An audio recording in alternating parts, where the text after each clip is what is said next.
महात्मा बुद्ध की प्रेरणादायक कहानी स्वर्ग जाने का सही मार्ग। एक बार एक युवक महात्मा बुद्ध के पास आया। उसके मन में एक ही प्रश्न था, भगवान, स्वर्ग जाने का सही तरीका क्या है। वह बहुत पुण्य करना चाहता था ताकि मृत्यु के बाद उसे स्वर्ग मिले। बुद्ध मुस्कुराए और उसे पास बैठने का संकेत दिया।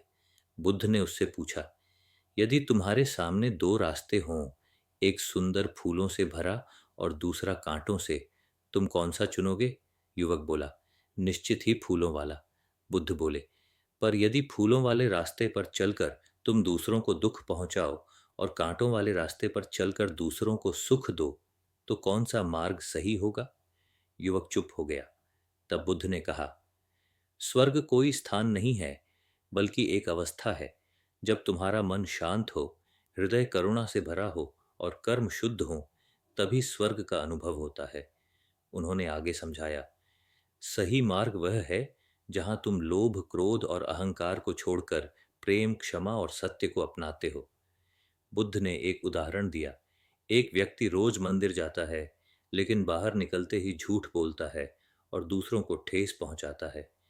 दूसरा व्यक्ति किसी मंदिर नहीं जाता, लेकिन हर इंसान के दुख को अपना समझता है। बताओ, इनमें से कौन स्वर्ग के करीब है? युवक की आंखें खुल गईं। उसे समझ आ गया कि स्वर्ग पाने के लिए दिखावा नहीं, बल्कि सही जीवन जीना आवश्यक है।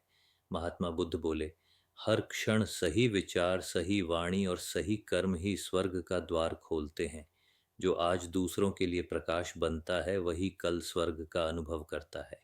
यह सुनकर युवक ने प्रण किया कि वह अपने जीवन को सुधार कर करुणा और सत्य के मार्ग पर चलेगा, क्योंकि वही स्वर्ग जाने का सच्चा तरीका है।